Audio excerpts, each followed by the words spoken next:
Blog Talk Radio. Welcome to A Moment with Self. I'm your host, Dr. D.Sadiq, the Clinical Director at Wheel of Wellbeing. As you know, I'm always excited to be here and share this special hour with you, my dear listeners, since any time that one of you arrives at a new understanding and awareness, I feel blessed and content. There are so many topics in our daily lives that deserve attention, and my hope is that by opening these issues up one at a time, eventually we'll be able to arrive at a more clear picture of life in general and try to navigate more effectively and efficiently through the challenges that it presents us. However, at the same time, we need to enjoy the blessings of life as well. A topic that highly interests me and unfortunately affects a lot of my clients, it is especially among a lot of the survivors of atrocities and near-death conditions, and that is called post-traumatic stress disorder, or simply it's called PTSD.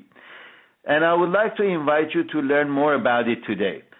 The opportunity that I have today is not only to share some of the important aspects of this horrible condition, it is also to have the opportunity to interview a person who has gone through some of the most traumatic experiences, has come out of those horrible experiences triumphantly while carrying a mission of peace to save others from experiencing such atrocities.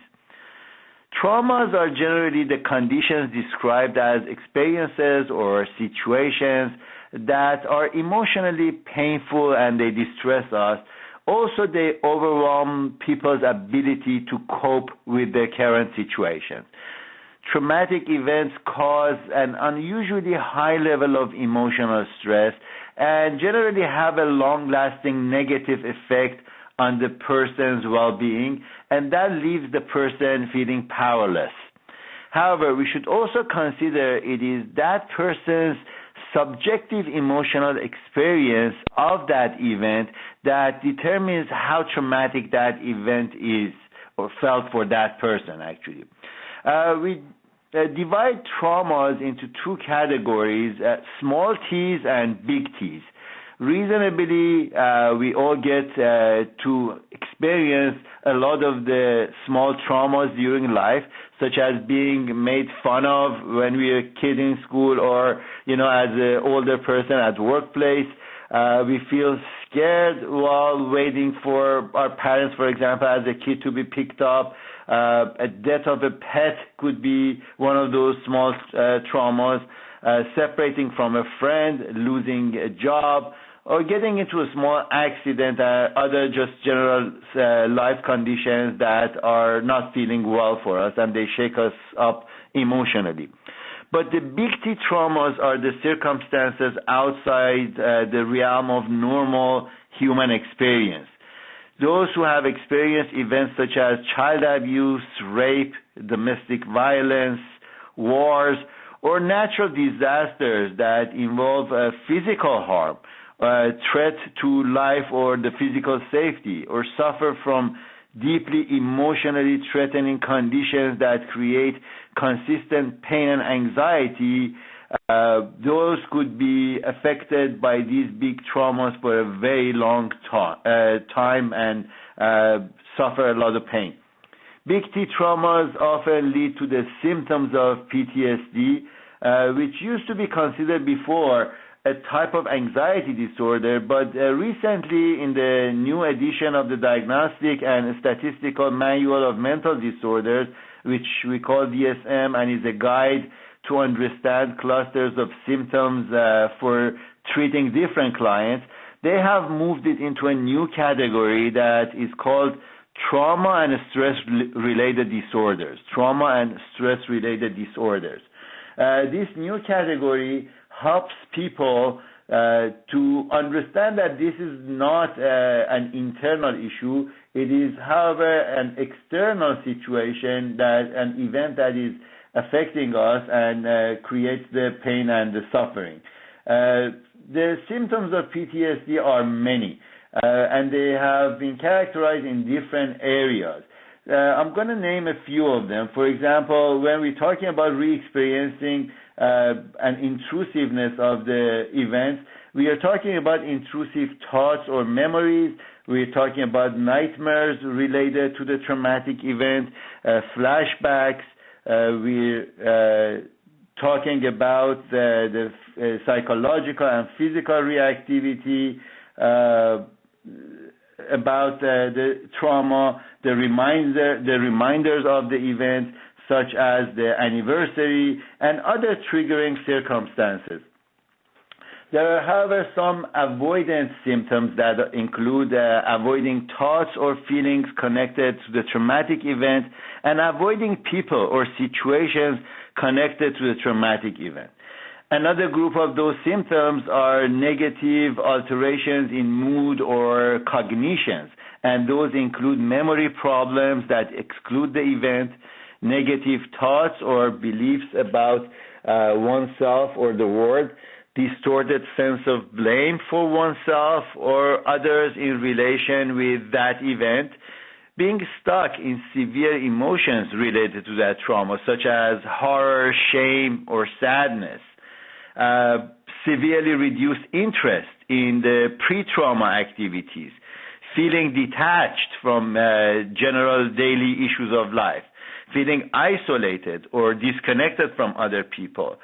Another group of these symptoms are the increased arousal symptoms. For example, difficulty in concentrating, irritability and increased temper or anger, difficulty falling or staying asleep, hypervigilance, and being easily startled. So as you can imagine, these traumas have a strong influence on the worldview of the person and shape how that person can cope with life. In order to give you a first-hand understanding of what can create PTSD, how it affects a person's life, and also how it can be remedied by finding a higher purpose in life, I've invited a survivor who is willing to share her horrible experiences in order to promote peace and unity among people. And this person is Dürdanə Ağayeva, who was born in 1972 in town of Khojaly in Azerbaijan, Karabakh region. After graduating from high school in 1988, Durdane was employed as a telephone operator at the Khojaly Communication Network. In the year 1988, where was the beginning of the Armenian-Azerbaijani conflict, she was there, and after both countries had become independent from the old Soviet Union, the violence has started.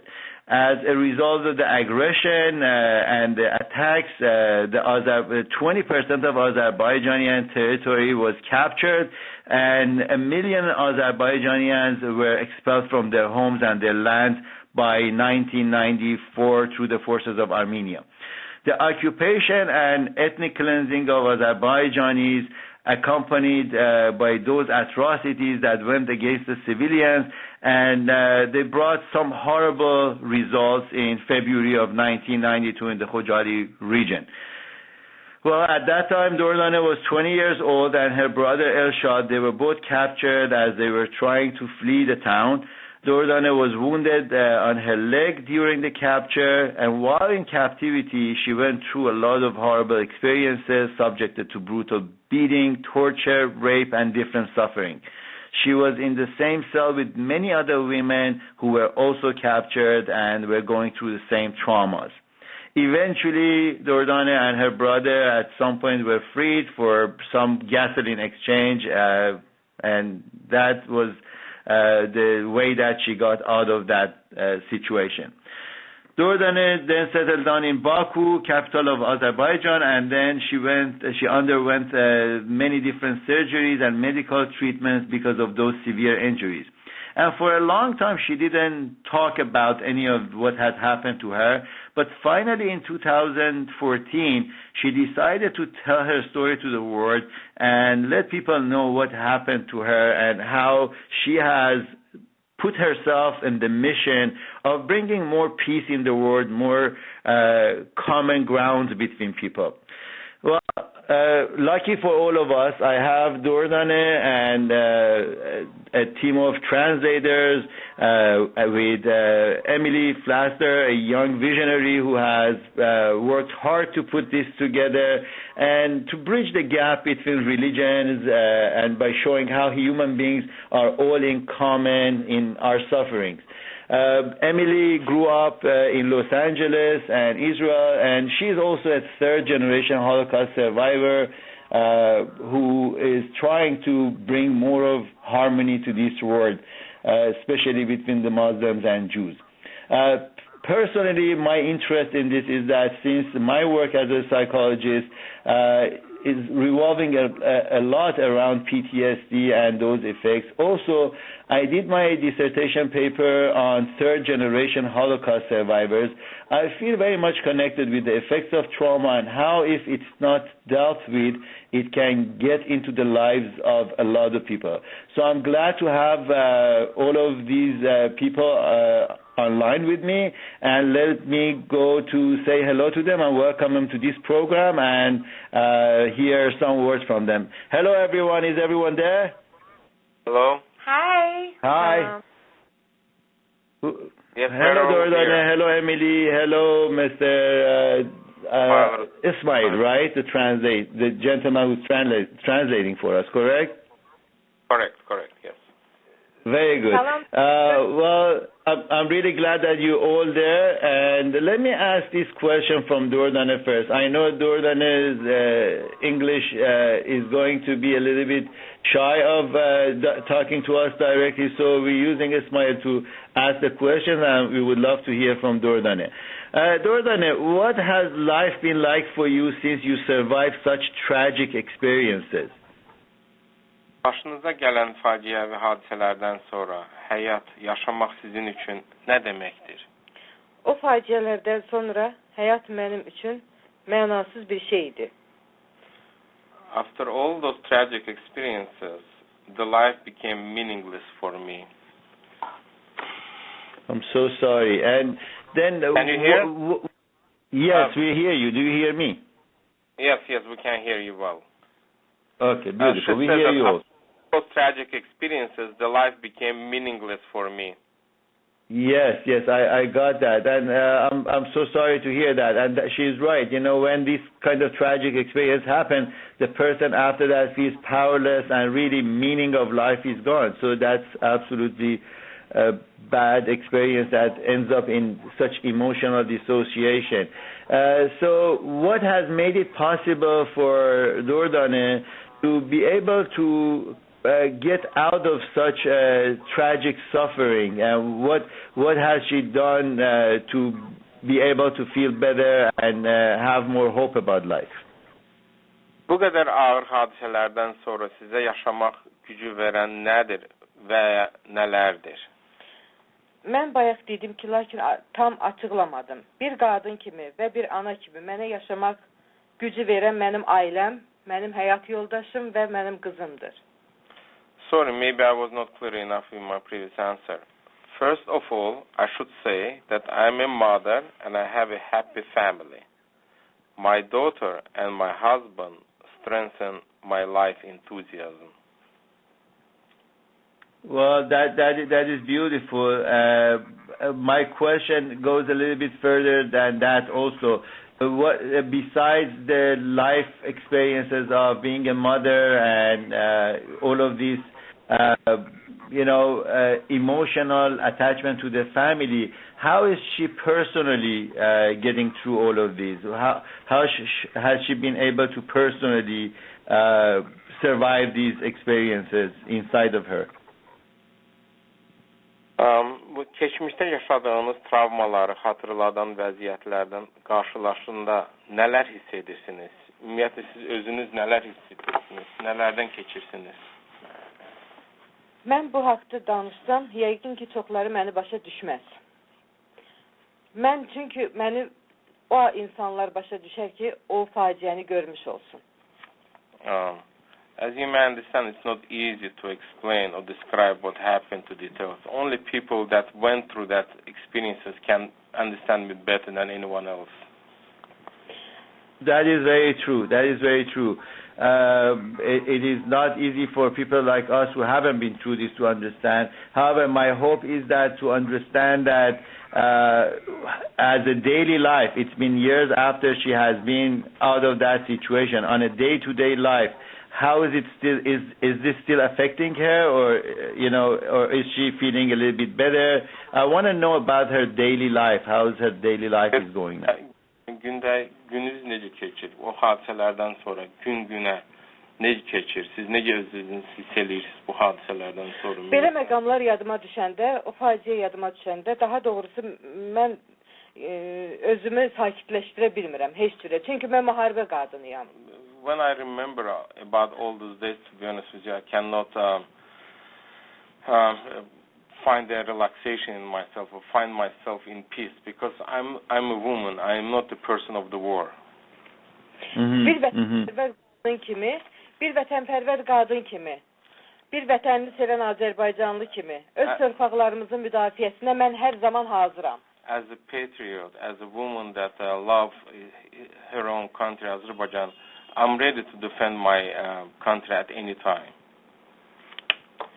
Yes. That with what she has gone through, it's understandable that she's holding a lot of emotional reactivity to the events, and I'm looking forward to hear from her what coping mechanisms has she developed in dealing with this. What has she learned to do when those feelings come back, and she is able to bring herself back to the normal life. Bu hadisələri yenə xatırlananda hansı mekanizmlər sizdə işləyir ki, özünüzü necə özünüzü normal həyata qaytara bilirsiniz? Nədən fikirləşirsiniz ki, normal həyata qayıda biləsiniz? Bu hadisələri mən fikirləşəndə daha doğrusu özümə gələ bilmirəm. Bir müharibə görmüş insan kimi bu hadisədən söz düşəndə daha ətraflı danışmaq istəyirəm. Çünki o zülmləri mən yaşadım, mən gördüm. Bunu bütün dünyaya haykırmaq, hay salmaq istəyirəm, haray salmaq istəyirəm. Mən görən faciələri mənim kimi heç kim başa düşə bilməz. Çünki mən o faciənin içindən çıxdım və bütün əzablara dözdüm, gəldim. I still cannot come in solace with myself about all these events. Every time when it comes to my mind, I remember about that. I want to bring it out. I want to talk about it. I want to bring it to the whole world and then say what I went through. Mən bir qadın olmağıma baxmayaraq öz vətənimi çox sevirəm. Ancaq bugün yenə nə yolla olsun özümü sakitləşdirirəm. Amma o demək deyil ki, mən olanları yaddan çıxarıram. Even though I'm a woman, I'm not a person of the war. I'm trying to, control my feelings and bring back to the normal life day to day. But nevertheless, every time when I remember that, it comes out of me and I want to just bring it out. Gələcəyini cavan iki, o vaxt mənim 20 yaşım var idi, o faciə dövrü. Ancaq öz cavanlığımı fikirləşmədən, öz həyatımı fikirləşmədən dəfələrlə özümə qəsd elədim. Amma gördüm yox, qəsd eləməklə özümü gücsüz sayıram və yaşamaq lazımdır, mübarizə aparmaq lazımdır. I was 20 years old and then several times it came to my mind to suicide, to kill myself. And I, in fact, several times attempted to do that. But eventually I thought that this is not the right way of dealing with the situation. I have to find myself strength to leave and then stop doing the suicide attempts and then move on with my life.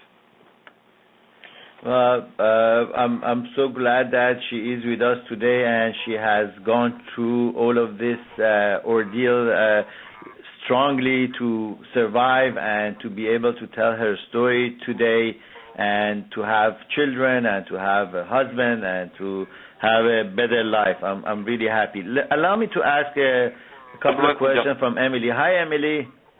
Hi, Dr. Sadiq. Thanks so much for having us today. Great. No, this is really an emotional program, and I feel Durdane's pain on this side of the lines, and I'm sure all of our listeners are connecting with her feelings and her emotions.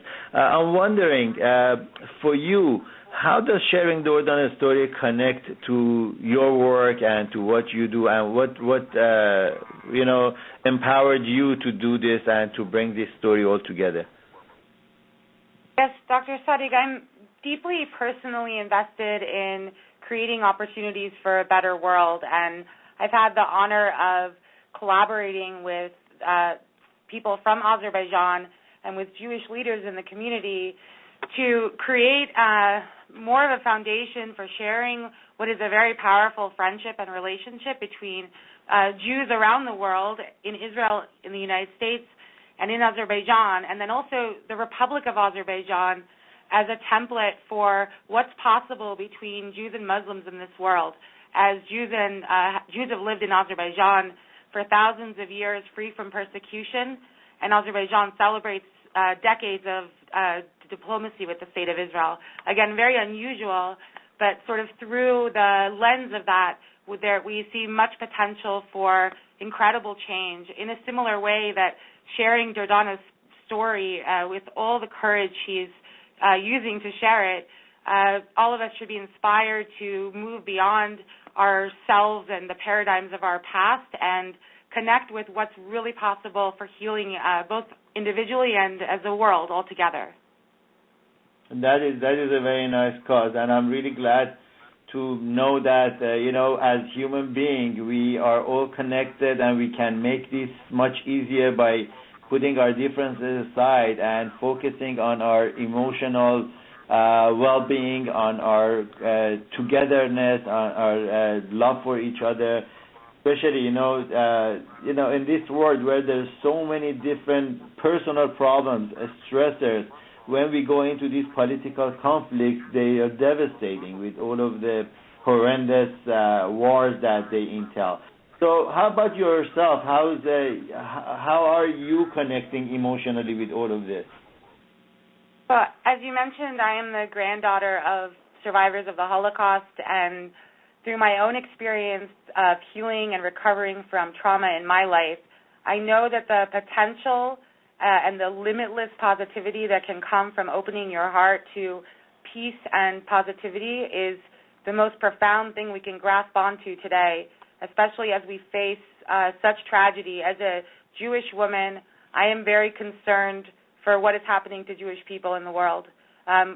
In this year, so many years after my family went through this tragedy, I can't believe that we're facing the things we face, yet through this lens of friendship, of Jewish and Muslim support and appreciation and respect and celebration of our differences and our similarities, that we can do a very similar thing that an individual does, such as myself, in their own process of healing, of coming to terms with the past so that we can create a better future.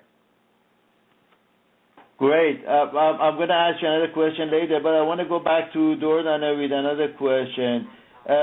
Durdane, how are you maintaining your hope and your positivity right now in your life? What are the beautiful, I know you told me about your daughter and your family. How other ways have you found to promote yourself, your well-being, feeling good about yourself? Özünüzü bu hadisələrdən sonra o özünüzdə pozitivliyi hardan tapırsınız? Və necə məsələn siz ailəni qura bilirsiniz, uşaqlarla necə əlaqələri saxlaya bilirsiniz və qurub inkişaf elətdirə bilirsiniz? Mənim üçün o müharibədən çox çətindir. Çünki mən ağır travma aldım. Çünki mən güllə yarası aldım. Ermənidən ağır zərbə aldım. It's very hard for me still come to terms with myself, because I really went through a lot of trauma during this captivity, and I was wounded even. I got the bullet from the enemy. Güllə yarası aldım, dəfələrlə döyüldüm, 8 gün dayanmadan mən əzab çəkdim. Dəfələrlə döyüldüm, başımdan aldığım travma hələ də indiyənə qədər mənə əzab verir. I was beaten for straight 8 days, and then I got wounded, and they were beating me in the head, in the body, and I still cannot recover of the pain that I'm suffering from all these years. Döyülmələr nəticəsində çox ağır zərbələr aldım. Onurğa onurğa bez sunumdan aldığım zərbədən hələ indiyənə qədər əzab çəkirəm. 2 əməliyyat keçirtdim. I was beaten so much that my spine was damaged, and I went through through the surgery, but still have problems with my spine. Mənim üçün bu gün yaşamaq çox çətindir. Sağlamlığımı itirdim. Gəncliyimi, cavanlığım məhv olundu. It's very hard for me to live these days because I lost my young years and I lost my health. Bugün mənə yaşamaq gücü verən mənim Azərbaycanımdır. Mənim rəhbərimdir. Mənim prezidentimdir. Və mənim bugün necə deyirlər, çiçəklənən Azərbaycanı görüb, irəli gedən Azərbaycanı görüb, daha da insanda məndə yaşamaq həvəsi oyadır. What inspires me right now is just to see my country, to see my people to move forward, move on with their life. The country become better and better, and then flourishing environment that it's created in our country. That moves me on, that gives me a lot of strength. Mənə bugün yaşamaq gücü verən mənim qızım, mənim həyat yoldaşımdır. My daughter and my husband give me a lot of strength in my life. Və burada bir kəlam yadıma düşür. Ulu öndərimizin bir sözü var. Mən fəxr edirəm ki, mən Azərbaycanlıyam. Elə o söz insanın necə deyərlər, yaşamaq həvəsi verir. And I always remember also some words from our late national leader that I'm always proud that I am Azerbaijani. It gives me a lot of energy and a lot of strength in my life. Very good. Thank you so much. Allow me to give a little bit of explanation to our listeners about what she was just suggesting, as she's still going through on a daily basis, and it's very difficult to come out of the effects of all of these wounds, tortures, and horrible effects of what she's gone through. The mind, the brain, has the memory of the event registered not just by the actual events, also by whatever else that has been mentally captured in regards with the situation. So in the later years or later times, very, very different situations can bring out all of those experiences and make it horrible for the person to live with those emotions today. So if the person is watching a movie and the movie resembles anything like one of those pictures in her mind, so everything comes to life again inside of her, and the anxiety and the reactions and the powers of fight or flight, which is our tendency for survival as a child, those get triggered. So the triggering points could be many, could be even smell of something, that she has smelled at that time, could be the sound of something that she's heard at that time, could be just a picture, anything that can resemble those times and highly affect her and arouse a lot of anxiety inside of her. And that is why she is having such a difficult time to put this behind, and this is very normal, unfortunately.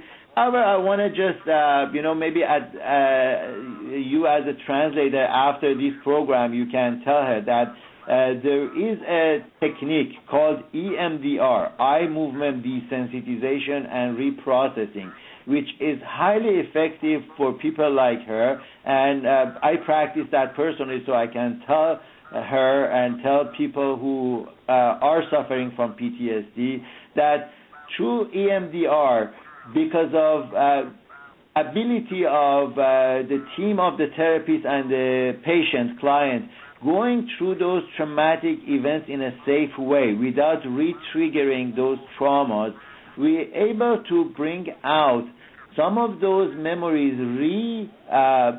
review them and reshape them and understand them in a different way and desensitize them. So it's eye movement desensitization and reprocessing. By moving the eyes from side to side, which mimics the REM sleep, the person is able to go through those experiences in a safe environment and find out how this has affected her or him at that time, and then how she has power to change the outcomes today. So I highly recommend to people who are suffering from PTSD, find someone who practices EMDR and definitely look into it. That is considered one of the best remedies for people who come back from wars, all of the veterans and people who are affected for wars or natural disasters. So that is a highly recommended technique to those who are tell her that. I will definitely explain and translate and let her know about this technique so she can apply in her, Definitely, that would be great. Let me ask Emily another question. Emily, what are your goals with merging this Muslim and Jewish commitment to peace and harmony? Are there any other plans on the way for doing this? Yes, thank you, Dr. Sadigh. We have a number of events coming up in Los Angeles that are very unique. We're going to host a memorial service and ceremony for the survivors and the victims of the Khojaly massacre. We're actually going to do this in a Jewish synagogue. We'll have several events in Jewish places of worship. And the message there is that, as Jews, we understand the issue of trauma. We understand what it means to be persecuted. And we also understand the incredible healing power of recognition and working with communities to foster a future that makes that kind of action and trauma impossible. And, the connection between Jews and Azerbaijan, as I said, is really powerful, but very few people actually know about it. Although there is quite a template for it. In fact, this year, President Rivlin of Israel actually brought up the massacre in Khojaly in his speech at the UN General Assembly regarding the Holocaust memorials. And then the message there is that we share this issue. And, in California, there are not so many people from Azerbaijan, but there is quite a robust Jewish community. So we can bridge together and create a space for our friends who actually take very good care of Jews inside of Azerbaijan, but also globally and politically by, having such a strong relationship with Israel.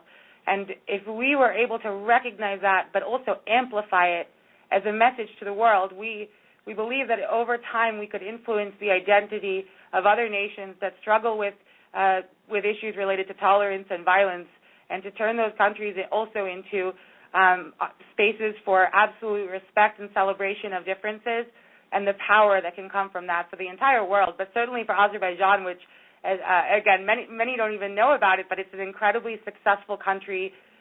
People who live in Azerbaijan flourish. There are many Jewish synagogues that are even well-funded and decorated by the government, so it's a very unusual space for us to look at and to learn from. Well, that's really interesting. On the other side of it, I think what you started your notes with was you being a third-generation Holocaust survivor, and I mentioned that I have done some research and a dissertation paper on the effects of, being a third-generation Holocaust survivor on daily lives of these people and the anxiety and the PTSD that's inherited generationally. So I need to emphasize that, unfortunately, because such kind of anxiety travels through generations and goes forward, as you can attest probably and tell more about it, it is something that needs to be really considered in daily lives of people, and how by bringing this peace we are stopping from generational anxiety going forward. What do you think about that? What are your feelings about that? And it's very interesting, and as you mentioned, I, as a third-generation Holocaust survivor, I have anxiety issues that I have been working through and have actually been very much helped through the EMDR process, as you brought up. And I think what's so meaningful there about actually EMDR therapy as it relates to everything that we're doing to recognize Khojaly in a much more broader way, to include Jewish communities in that, is to create something new. And I know through EMDR, you take what happened and turn it into something that you can deal with and that you can face through your healing, literally through visuals. And I think what we envision for the future is very much the same kind of process on a much broader scale. The pain of what happened to Durdane, what happened to all the victims in Khojaly, what's happening to Jews now, and what's happened to us before. These things are all connected, and the healing comes from a new dialogue, and that's where the positive Jewish-Muslim relations between Azerbaijan and Jews sort of comes into play most fundamentally as a mechanism of a revisioning of life through the process of healing and beyond that. Excellent. I would like to ask Durdane, what lessons can we learn from your story? What are you hoping that we get out of you sharing your situation and what has happened to you with us? What is your message? Durdane, biz sizin başınıza gələn hadisələrdən hansı dərsləri çıxara bilərik? Hansı dəyərləri öyrənə bilərik? Mən istərdim ki, mənim başıma gələn ağır faciələri daha heç kim yaşamasın. Bir də belə qanlar tökülüb müharibələr olmasın. Biz sülh və əmin-amanlıq istəyirik. Biz sülhə doğruyuq. I never wish my tragic experience for anyone else. I think the most veracious and valuable lesson from my experience is that the willpower of a human don't have to be broken and fail. Düzgün dərs bu olardı ki, heç kimin iradəsi sınmasın. Müharibədə güllə yarası almaq olar. Müharibədə yaralanıb ölmək olar. Amma heç kimin iradəsi sınmasın, iradəsi yaralanmasın. Mən hətta öz düşmənimin qadınına da arzu etmərəm ki, düşmən əlinə düşsün, düşmən zülmünə, düşmən təcavüzünə məruz qalsın. Any war victim may lose her, his leg, arm, or she may live as a physical handicap throughout their whole life. But he doesn't have to lose or disable his, her willpower and hope. And for the valuable lessons, I think robust will and endless love of motherland should be priority. I never also wish to any of my enemies to go through what I went through. Any other woman. Qaldı ki, öyrənməli dəyərlərə möhkəm iradə və doğma vətənə olan sevgi, sonsuz məhəbbət. And again, I just want to repeat myself. It's a valuable lesson. It's a robust will and endless love to motherland should be a priority. Yeah, and, mən hər bir insana sülh, əmin-amanlıq, hətta düşmənimə də sülh, əmin-amanlıq arzu edirəm. I wish every people, everyone in this planet a peace, and even to our enemies I wish a peace and friendship. That is a beautiful message. And I would like to add, if I may, that everything that she is doing is powerful, it's empowering, and it's touching everyone. And I want to suggest that self-love is also a priority. Although we want to care about, our nations, our people, we got to start all of this from self. If we are not trying to help ourselves first, if we are not capable of making our own personal life more fulfilled, more attuned with love and affection, it's going to be very difficult to go out and do the work. So my suggestion to people like Durdane, people who have suffered from PTSD and traumas or atrocities as this big, is there is a period of self-healing and self-recovery that needs to be taken care of.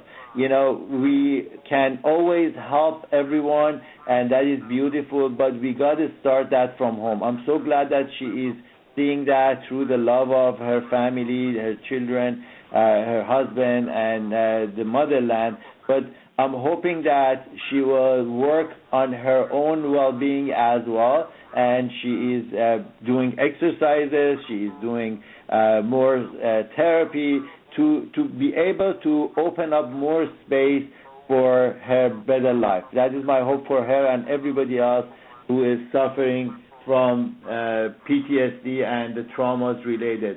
What do you think about that, Emily? Do you have anything to add to that? Definitely. I think, it's very touching to meet Durdane and to learn about what happened to the people in Azerbaijan and how it connects to all levels of trauma in general. And I couldn't help but think, Dr. Sadigh, when you mentioned how Durdane should focus on herself and on the individual, and how that actually fundamentally connects to what we're doing, because we're really thinking we can ask people to look beyond the labels and even the sort of scars that they wear and go deeper and to see the things we have in common as human beings and the incredible potential from that. So just as this kind of potential is a part of the healing process for an individual, I see it as it connects to the whole world healing collectively. So I think that is a sort of the heart of what's so meaningful about meeting individuals who have gone through what Durdane has gone through, but being able to recognize what happened with them so that we can learn from it and move on together.